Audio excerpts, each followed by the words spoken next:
तो हेलो दोस्तों, नमस्कार। आप सभी का हमारे यूट्यूब चैनल पर स्वागत है। यदि आप लोग क्लास 12th हिंदी स्टूडेंट हैं और 2025 में एग्जाम देने वाले हैं और आप लोग अपनी क्लास 12th की हिंदी में 100 में से 100 नंबर पूरा पक्का करना चाहते हैं, पूरी तैयारी करना चाहते हैं, 100 नंबर की संपूर्ण तैयारी, तो ये वीडियो आप सभी लोग के लिए बहुत ही इंपॉर्टेंट होने वाली है। किस प्रकार से, आइए समझते हैं। हिंदी का पेपर आपका 2 खंडों में आता है।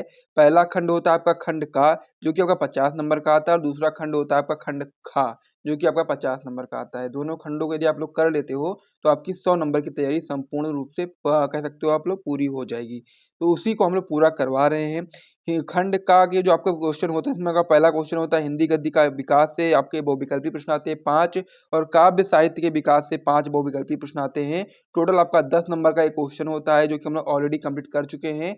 डिस्क्रिप्शन बॉक्स में और साथ ही में प्लेलिस्ट में आकर के आप लोग चेक कर सकते हो। ये वीडियोस आप लोग को मिल जाएगी। लगभग 80 क्वेश्चन हमने आपको करवाए हैं, जो कि आपके एग्जाम के लिए इंपॉर्टेंट है। उसके बाद फिर आपका गद्यांश से आधारित आपके प्रश्नोत्तर आते हैं, जो कि आपका 10 नंबर के होते हैं, और पद्यांश से आधारित आपके प्रश्नोत्तर आते हैं, वो भी आपके 10 नंबर के होते हैं। टोटल आपका 20 नंबर का क्वेश्चन यहाँ से आता है। तो इसको हम लोग कर रहे थे। इसमें ऑलरेडी हम लोग 2 गद्यांश आपको बता चुके हैं, जो कि आपके बोर्ड एग्जाम के लिए काफी इंपॉर्टेंट है। इस प्रकार से आप देख सकते हो, इनमें से हम लोगों ने गद्यांश आपको कराए हैं। तो गद्यांश आज हम लोग और इम्पोर्टेंट गद्यांश करने वाले हैं, तो इसलिए आप वीडियो को बिल्कुल भी स्किप मत करिएगा, और जो इम्पोर्टेंट गद्यांश हम लोग करने वाले उसको देख लीजिएगा आप लोग, ठीक है। तो चलिए देखना शुरू करते हैं। तो यहाँ पर मैं आपको बता दूं कि गद्यांश भी आपके 2 आते हैं और पद्यांश भी आपके 2 आते हैं।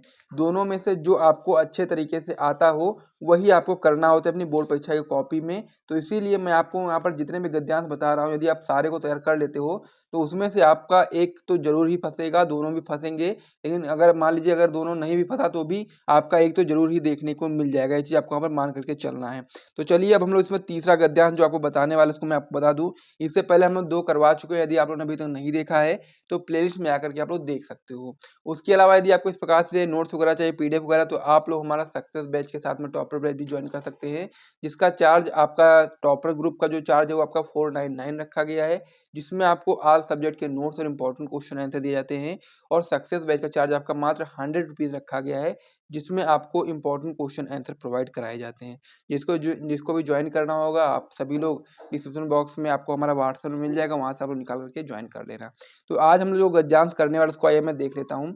तो आज का जो हमारा गद्यांश है आपका इस प्रकार से आपकी बोर्ड परीक्षा की कॉपी में आएगा। पूरा गद्यांश वहां पर लिखा होगा, मैंने यहाँ पर लिखा नहीं है, लेकिन स्क्रीन पर मैं आपको इसका फोटो दिखा दूंगा कि पूरा गद्यांश आखिर है क्या।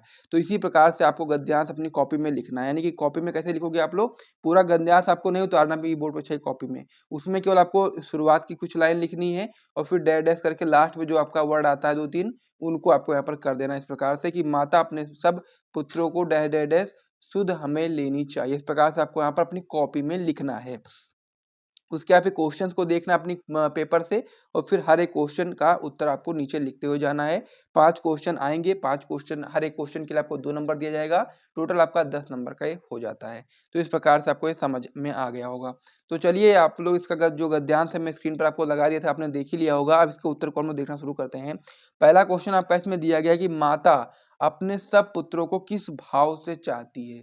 क्या क्वेश्चन आपका है कि माता अपने सब पुत्रों को किस भाव से चाहती है। अब इसका आंसर आप लोग गद्यांश से ढूंढ करके भी लिख सकते हो, और यदि आप चाहो तो सिंपल सा इसका आंसर मैं आपको बोलूंगा, आप ध्यान से सुन लेना। वैसे तो इसका आंसर सबको पता होगा, अगर गद्यांश पढ़ोगे नहीं तब भी आपको ये चीज पता होगी। जो माता होती है अपने सब पुत्रों को समान भाव से कह सकते हो आप लोग चाहती है। इस प्रकार से आपको यहाँ पर समझना है। तो इसीलिए आप लोग पहले वाले क्वेश्चन का आंसर क्या बताओगे कि माता अपने सब पुत्रों को समान भाव से रखती है। इस प्रकार से आपका ये हो गया। दूसरा क्वेश्चन आपका इसमें दिया गया है कि राष्ट्र के प्रत्येक अंग की सुध हमें क्यों लेनी चाहिए।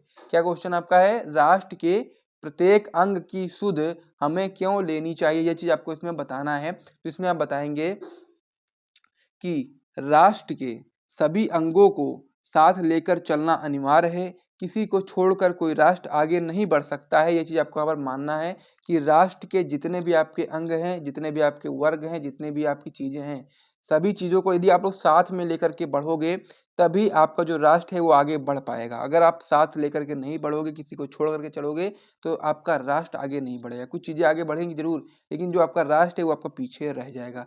तो यहाँ पर जो क्वेश्चन आपका था कि राष्ट्र के प्रत्येक अंग की सुध हमें क्यों लेनी चाहिए, तो आपको यहाँ पर बताना है कि राष्ट्र के सभी अंगों को साथ लेकर चलना अनिवार्य है, और यदि किसी को छोड़ करके हम लोग राष्ट्र को आगे बढ़ाते हैं तो फिर राष्ट्र की उन्नति नहीं होगी। ये आपको यहाँ पर समझना है। अगला क्वेश्चन आपका इसमें दिया गया है, सौहार्द और प्रांगण शब्द का अर्थ स्पष्ट कीजिए। अगर ये वाला आपका आता है गद्यांश, तो इसमें ये वाला क्वेश्चन जरूर आपका आ सकता है कि सौहार्द और प्रांगण शब्द का अर्थ स्पष्ट कीजिए, और या फिर अनंत और जनपद शब्द का अर्थ लिखिए। तो ये दोनों बहुत ही इंपॉर्टेंट है। सबसे पहले हम समझते हैं सौहार्द और प्रांगण शब्द का अर्थ क्या होता है।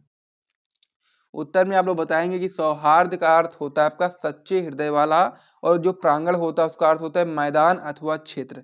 तो इस प्रकार से क्या समझना है आपको, सौहार्द का अर्थ क्या होता है, सच्चे हृदय वाला, और प्रांगण का अर्थ होता है मैदान अथवा क्षेत्र। ये क्वेश्चन भी कंप्लीट हो गया, इसे भी नोट कर लीजिए, याद कर लीजिए। अगला क्वेश्चन आपका इसमें हो जाता है रेखांकित अंश की व्याख्या कीजिए। जब मैंने आपको गद्यांश दिखाया था तो उसमें कुछ पॉइंट आपके रेखा द्वारा खींचे गए थे, कुछ कह सकते हो वाक्यों के नीचे, तो वो आपका क्या है, रेखांकित अंश है, और उसकी व्याख्या आपको अपना गद्यांश से देखकर भी लिख सकते हो। अगर आप ज़्यादा लिखना चाहो तो आपको यहाँ पर याद भी करना पड़ेगा।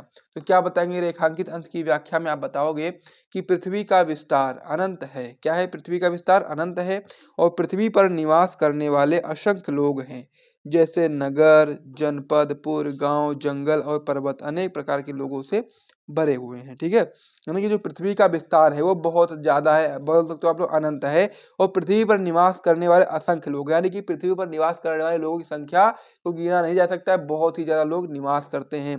लोगों के साथ में जीव जंतु, जो आपके पेड़ पौधे सभी जो आपके हैं, वो सभी चीजें यहाँ पर निवास करती है।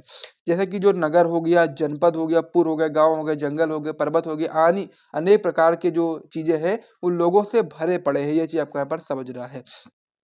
तो यही आपका रेखांकित अंश की व्याख्या है, इसे भी नोट कर लीजिए। अब यहाँ पर एक इंपॉर्टेंट क्वेश्चन आपका ये आ जाता है कि पाठ का शीर्षक व लेखक का नाम लिखिए।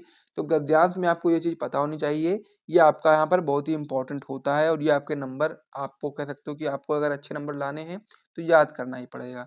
तो उत्तर में क्या बताएंगे कि पाठ का शीर्षक आपका होता है राष्ट्र का स्वरूप, एवं पाठ के लेखक का नाम आपका वासुदेव शरण अग्रवाल जी है। तो इसे भी नोट कर लीजिए सभी लोग, फिर हम लोग अगले क्वेश्चन की ओर बढ़ जाते हैं। अगला क्वेश्चन आपका इसमें दिया गया है, समान अधिकार का भागी कौन। अब इस प्रकार से क्वेश्चन आपकी बोर्ड परीक्षा में 5 ही आएंगे, लेकिन यहाँ पर मैंने आपको ज्यादा इसलिए लिख दिया है, 8 क्वेश्चन इसलिए लिख दिए हैं क्योंकि मान लीजिए क्वेश्चन कुछ बदल करके आ सकते हैं। तो इस गद्यांश से जितने भी टाइप के क्वेश्चन आपकी बोर्ड परीक्षा में बन सकते हैं, वो सारे क्वेश्चन मैंने यहाँ पर लिख दिए हैं। तो यहाँ पर अगला क्वेश्चन क्या है आपका, समान अधिकार का भागी कौन है। तो उत्तर में आप लोग क्या बताएंगे कि समाज में रहने वाले व्यक्ति समान अधिकार के भागी होते हैं। यानी कि समाज में रहने वाला जो प्रत्येक व्यक्ति है, हर एक व्यक्ति समान अधिकार का भागी होता है। हर एक व्यक्ति को समान अधिकार मिलना चाहिए। ये आपका एक, वो कह सकते हो कि समाज में रहने वाले व्यक्ति का एक सम्मान आप लोग इस प्रकार से बता सकते हो। अगले क्वेश्चन की ओर बढ़े। तो अगला क्वेश्चन अब आपका इसमें हो जाता है, पृथ्वी पर किसका विस्तार अनंत है। क्या क्वेश्चन है आपका, पृथ्वी पर किसका विस्तार अनंत है। तो बहुत ही सिंपल सा इसका आंसर आप बताएंगे कि पृथ्वी पर निवास करने वाले जनों यानी कि लोगों का विस्तार अनंत है। पृथ्वी पर निवास करने वाले जनों, जीव जंतु, पौधों, सबका विस्तार अनंत है, उनका कोई भी अंत नहीं है, बहुत ही संख्या में है, बहुत ही ज्यादा है, तो इसीलिए हम इसको अनंत बोलते हैं। अगले क्वेश्चन की ओर बढ़ जाते हैं। अगला क्वेश्चन आपका इसमें दिया गया है, अनंत और जनपद शब्द का अर्थ स्पष्ट कीजिए। ये भी आपका एक इंपॉर्टेंट क्वेश्चन है। अनंत का क्या अर्थ होता है, जनपद का क्या अर्थ होता है, ये भी आपको बताना होगा। तो क्या बताएंगे आप लोग, यहाँ पर बताएंगे कि अनंत का अर्थ है जिसका कोई अंत ना हो। अनंत का मतलब क्या होता है, जिसका कोई अंत ना हो, वही आपका अनंत होता है। और जनपद का अर्थ होता है आपका जिला। तो इस प्रकार से वाला जो क्वेश्चन था, यानी कि ये वाला जो गद्यांश था, ये भी कंप्लीट हो गया है। यहाँ तक यदि आपको वीडियो पसंद आए तो वीडियो को लाइक करिए, चैनल को सब्सक्राइब करिएगा। मिलेंगे और भी वीडियोस में, नेक्स्ट वीडियो में और भी इंपॉर्टेंट प्रश्नों के साथ में। तब तक के लिए जय हिंद।